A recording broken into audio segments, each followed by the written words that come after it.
we are looking for like a sustainable buildings, like majoritarily with building with like sustainable materials like soil based, even industrial like aerocon, lightweight aerocon blocks and all. But yes, like concrete is one of the basic material which is required for the structural purpose, because like it's not going to be like only structures which can be load bearing in terms of its structural requirements. So yes, like we still need like a reinforced concrete structures as a framed structure for both of these buildings. Like library is like more or less complete frame structure with even the slabs being of RCC and all. In case of School of Governance and Admin block, mostly the foundations and columns and beams are like made up of RCC, which is like a reinforced concrete.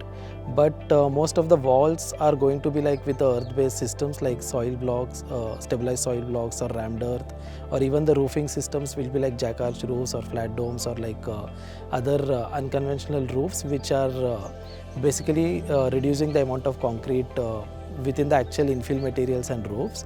But yes, like the basic frame structure, taking into structural considerations, it's of actually the reinforced concrete material.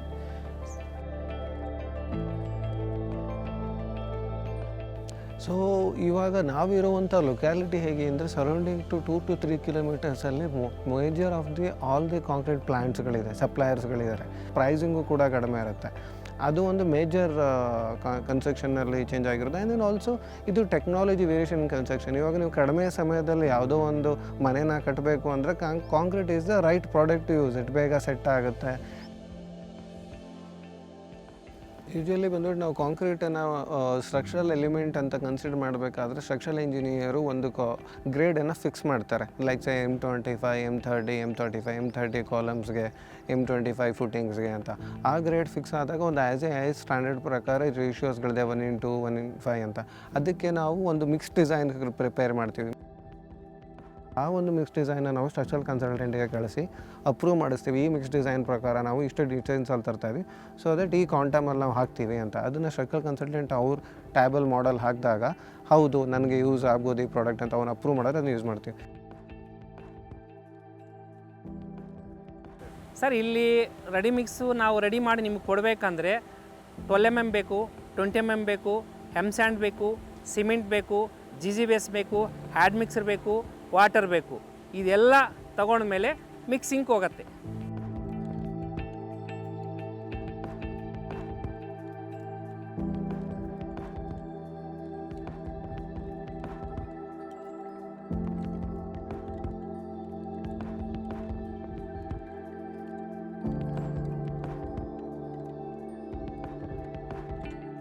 ಹಾಗೆ ನಮ್ಮ major thing ಅಂದರೆ ಟೆಸ್ಟರ್ಸ್ಗಳು ಏನಿರುತ್ತೆ ಅಂದರೆ, so usually concrete mix ಮಾಡಿದಾಗ ನಾವು aggregates use ಮಾಡ್ತಿದ್ದೀವಿ ಅಂದರೆ ಆ ಅಗ್ರಿಗೇಟ್ಸ್ಗೆ ಬಂದುಬಿಟ್ಟು ಗ್ರೇಡಿಯೇಷನ್ ಟೆಸ್ಟ್ ಮಾಡ್ತೀವಿ. ಗ್ರೇಡಿಯೇಷನ್ ಅಂದರೆ ನಿಮಗೆ ನಾವು ಸಿವ್ ಅನಾಲಿಸಿಸ್ ಟೆಸ್ಟ್ ಅಂತ ಮಾಡ್ತೀವಿ. ಈ ಸಿವಲ್ಲಿ ನಿಮಗೆ ಈ ಗ್ರೇಡಿಯೇಷನ್ M12.5 ರೇಷಿಯೋ ಎಲ್ಲ ಇದನ್ನು ಕನ್ವರ್ಟ್ ಆಗಬೇಕು. ಆ ಸಿವ್ ಅನಾಲಿಸಿಸ್ ಮಾಡಿದಾಗ ಆ ಗ್ರೇಡ್ ಆಫ್ ಅಗ್ರಿಗೇಟ್ಸ್ ಮಾತ್ರ ನಾವು ಯೂಸ್ ಮಾಡ್ಬೋದು.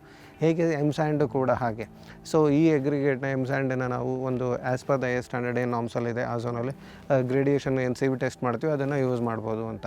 ಹಾಗೆ ಅಡ್ಮಿನಿಸ್ಟರ್ಗೂ ಕೂಡ ಸ್ಟ್ಯಾಂಡರ್ಡ್ ಟೆಸ್ಟ್ಗಳಿರುತ್ತೆ.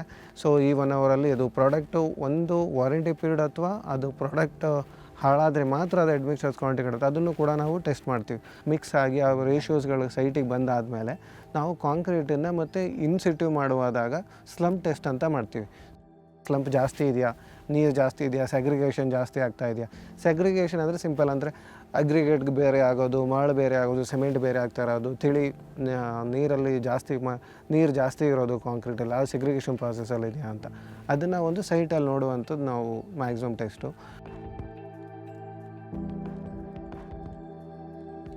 16-17 MPa ನಮಗೆ kg ಅದು ಬರಬೇಕು. ಆವಾಗ ಅದು ಕಾಂಕ್ರೀಟು ನನ್ನ ನಿರ್ದಿಷ್ಟ ಕಾಲಾವಧಿಯಲ್ಲಿ ಅದು M25ಗೆ ರೀಚ್ ಆಗುತ್ತೆ ಅಂತ. 60%ಗಿಂತ ಕಡಿಮೆ 7 ಡೇಸ್ಗೆ ಬರಲಿಲ್ಲ ಅಂದರೆ ರೀಚ್ ಆಗಲ್ಲ ಅಂತ. ಸೊ ಇನ್ನೊಂದು 21 ಡೇಸ್ ಮಾಡಿದಾಗ ನಿಮ್ಗೆ ಅದು ಫುಲ್ ಸ್ಟ್ರೆಂತ್ ಆ ಒಂದು ಸೈಕಲ್ನ ತೊಗೊಂಡಿರಬೇಕು. ಸೊ ಅದು ನಮ್ಮದು ಕಾಂಕ್ರೀಟ್ ಆದಮೇಲೆ ಆಗುವಂಥ ಟೆಸ್ಟು. ಇಲ್ಲಿ ನಮಗೆ ಅಷ್ಟು ಕ್ವಾಂಟಮ್ ಆಫ್ ಹಾಕಿಲ್ಲ. ಆ್ಯಂಡ್ ದೆನ್ ಆಲ್ಸೋ ನಮ್ಮ ಮೇಜರ್ ಆಫ್ ಬಿಲ್ಡಿಂಗ್ಸ್ಗಳು ನಾಟ್ ಸುಟೇಬಲಿ ಓನ್ಲಿ ಫಾರ್ ಕಾಂಕ್ರೀಟ್ಗೆ ಅಂತ ಬೇಕಾಗುವಂಥ ಬಿಲ್ಡಿಂಗ್ಸ್ಗಳಿಲ್ಲ.